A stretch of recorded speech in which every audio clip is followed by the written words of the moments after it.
Old Dominion hosting the top team in the Sun Belt in men's basketball, the Mountaineers of Appalachian State. What would happen?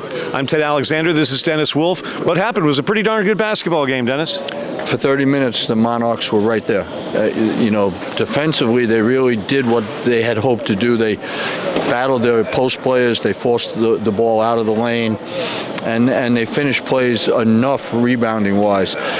It slipped away from them a little bit, I think, with fatigue. App State just wore them down.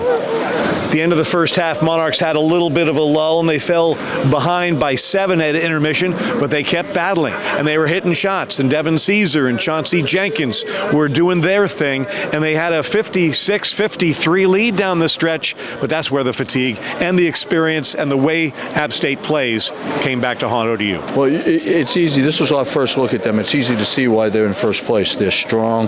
They know what they want to do on offense, and they just keep doing it over and over, and they weigh you down. They got 4 post players, and they're relentless on the offensive glass.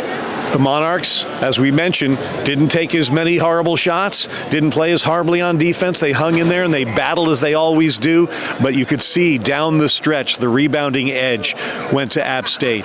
The Mountaineers hit 9 of their last 10 shots. Part of that is what you mentioned, the fatigue. Well, and they stay on the glass. They have 2, 6, 8, 9 guys in it at all times. And you got to credit the Monarchs. They at times were like 6'4" and 6'5" inside, and they fought as hard as they could. They just got to kind of tired and overwhelmed.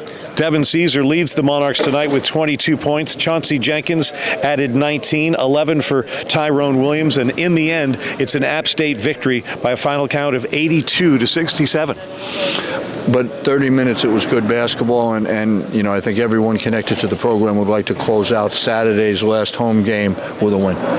For Dennis Wolf, I'm Ted Alexander for Monarch Media.